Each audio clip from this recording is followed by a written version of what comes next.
When the rubber is stretched, the change in entropy of the rubber or the system is decreasing. All the condition for spontaneous, it might be asked for your examination. Now, if I say something like this, what am I doing?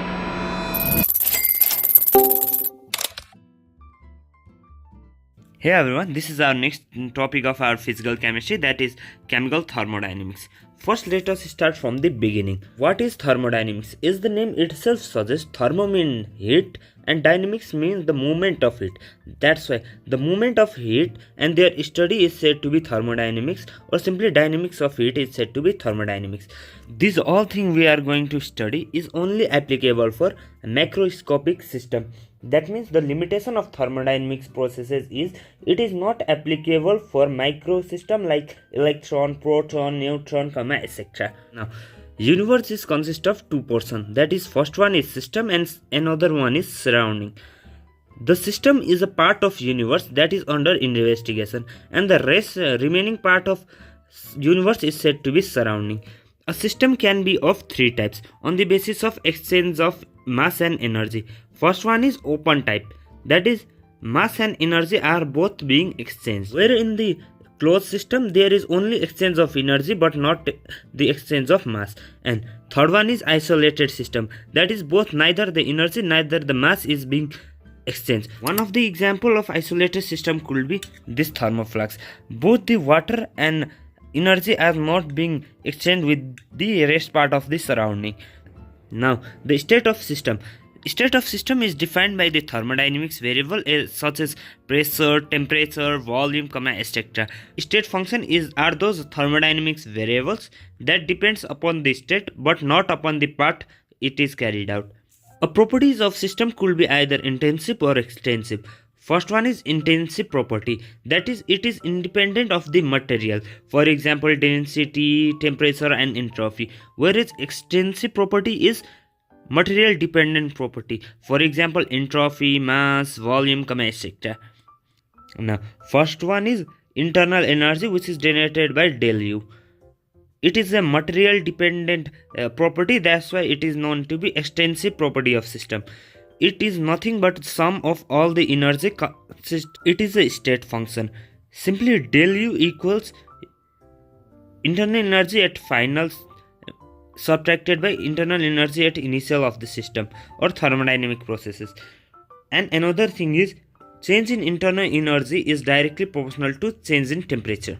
Now let's move on to our next subtopic, that is first law of thermodynamics. First law of thermodynamics is based upon conservation of heat.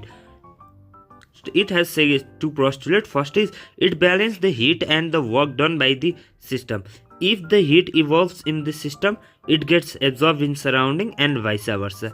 For example, total energy given to a system is expenditure for first one is doing the work, or second one is increasing its internal energy. Now there are three most important thermodynamics processes. First one is cyclic process, that means the change in internal energy of the system equals zero, that's why heat supplied to a system equals to work done by that system. The second one is adiabatic system, for which the change in heat energy given to the system is zero, that's why the work is expenditure as a function of internal energy. One is isothermal energy. As we suggested earlier, internal energy is a function of change in temperature. That's why in the isothermal process, change in internal energy equals zero. Every heat supplied to the isothermal process equals to work done by that system.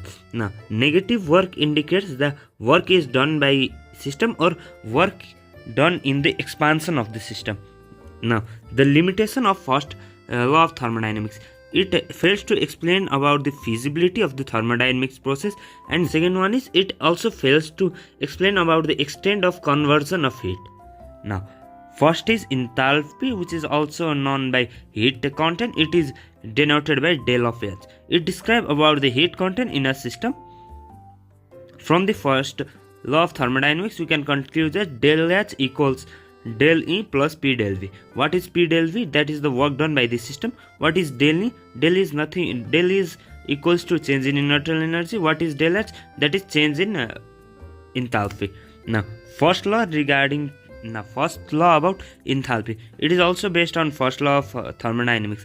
Enthalpy change of a reaction is independent of the nature and number of states in which the reaction is carried out, for which change in enthalpy can be calculated as enthalpy of products subtracted by enthalpy of reactants. Now, bond energy. It is simply the energy required to make or break a bond. It is also denoted by bond enthalpy or bond dissociation energy. Bond energy is represented by del of H, which equals bond energy of reactant subtracted by bond energy of product, whereas change in enthalpy equals enthalpy of products minus change of enthalpy in reactants. Now, let's move on to our second topic, that is different form of heat of a reaction. First one is heat of formation is the heat change when 1 mole of the product is formed. It can be either positive value or negative value. If the change of heat of formation is negative, it suggests that chemical reaction has greater stability. Now, second one is heat of combustion, which is denoted by del of Hc.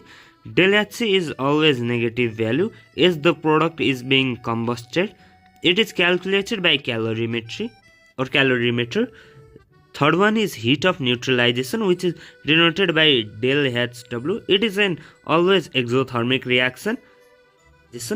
When acid or base reacts, the energy required to neutralize the acid and base is said to be heat of neutralization. It is always an exothermic reaction. For strong acid and strong base, it is del H equals 57.3. Whereas for weak acid or weak base equals del H is smaller than 57.3 kilojoule. Now, del H might be 57.3 kilojoule. On converting it into kilocalorie, it is 13.7 kilocalorie.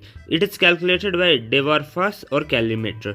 Now, enthalpy of hydration. It is calculated by Bohm calorimetry. Now, special notes from the first law of thermodynamics. First one is when a system is kept in vacuum, then the work done is 0, that is pressures equals 0. In isochoric process, work done by the system is 0 as the change in volume equals 0.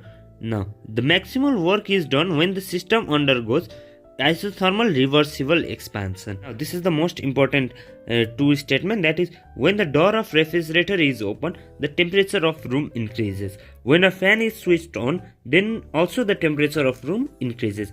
This question might be asked you for MCQ or short answer type question in your examinations. Now, let's move on to our second law of thermodynamics. Now, second law of thermodynamics talk about entropy and spontaneous process. A spontaneous process is a process which occurs without any aid of any external agent. All natural processes are said to be spontaneous process. Entropy. The measure of disorderness of randomness of the system is said to be entropy. It is denoted by del of S, where S is entropy and del of S is change in entropy. The greater the randomness, the greater will be the entropy, and hence more spontaneous will be the process. Entropy of gas, liquid and solid, as we move from left to right, it decreases. As the gas particles are more randomly arranged and they are more disordered than as in solid. Now, it is the entropy is a state function and it is extensive property, that is it is material dependent property. Now, change in entropy is given as entropy of product subtracted by entropy of reactant, which equals heat supplied to the system divided by the change in temperature of the system. It is significant at constant temperature. Characteristics. The following conclusion we can draw from the nature of entropy or change of entropy. If the change of entropy is 0, it means the process is cycling, that is there is net exchange between system and surrounding. If the change in entropy is greater than 0, the process is said to be reversible. All the natural processes are said to be having entropy greater than 0. Del H equals of temperature times change in entropy plus volume multiplied by change in pressure. For phase transition, change in entropy equals change in internal energy or change in enthalpy divided by change in temperature. If change in entropy is greater than 0, that means the process is spontaneous. If it's equal 0, that means it is equilibrium, that is net between system and surrounding is 0. If it is smaller than 0, then the process is not spontaneous. Now the second law of thermodynamics simply says, for the chemistry, if the change in entropy is greater than 0, if there is at least one reversible process, that is flow of heat plus spontaneous. Change in enthalpy of universe is given by change in enthalpy of system, positive negative, change in enthalpy of surrounding. We take positive if surrounding absorbs something, and negative if surrounding releases something. Now what is Gibbs free energy? The useful work done by the system under constant temperature and pressure other than the mechanical work is said to be Gibbs free energy. It is denoted by G, and change in Gibbs free energy is equals to change in enthalpy minus temperature times change in entropy. Now change in Gibbs free energy equals negative of work done net, that is decrease in free energy is equals to useful work done by the system. Now change in Gibbs free energy is the change in Gibbs free energy of product subtracted by change in Gibbs free energy of reactant. Now there is all the condition for spontaneous. It might be asked for your examination. So now it's spontaneous. Fundamentally, the change in enthalpy is said to be negative, change in entropy is positive, and Gibbs free energy is negative. For this condition, we can say that the system is spontaneous. Important notes: when an egg is boiled, the change in entropy of the system increases. What is system? That egg is the system. And when the rubber is stretched, the change in entropy of the rubber or the system is decreasing. Something like that. Which law of thermodynamics is followed by human beings? Follows both first and second law of thermodynamics. The following processes: change in enthalpy and change in enthalpy both is positive. If dry ice converts into CO2 or ice converts into water. If change in number of moles equals 0, that means change in enthalpy equals change in internal energy. The point related to entropy. Entropy of graphite is greater than that of diamond. On roasting, the change of entropy increases as the randomness of the system increases. On dissolution, change in enthalpy also increases. If a milk is poured in water in a cup of tea and mixed with the spoon, this is adiabatic process as del Q equals 0. Now let us suppose a thermoflax consists of coffee. If the thermoflax is ideal, then what happens? Let us consider this thermoflax is ideal and it consists of coffee. If it is ideal, that means heat cannot be exited from the thermoflax. Now if I shake something like this, what am I doing? I am providing the mechanical work to the system. That is, I am doing something work on the thermoflax. That way, that's why if a thermoflax having coffee is shaked, the temperature of the thermoflax slightly increases. Now here is all the permutation combination for 6 cases for different value of del H and del S and del G. You can consider for that. Change in enthalpy is negative, change in entropy is positive, and change in Gibbs free energy is negative. Irrespective of the low or high temperature, it is always a spontaneous process. If you reverse the signs, it is non-spontaneous irrespective of the temperature.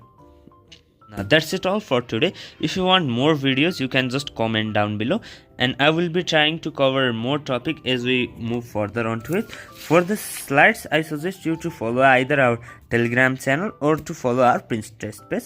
Now bye.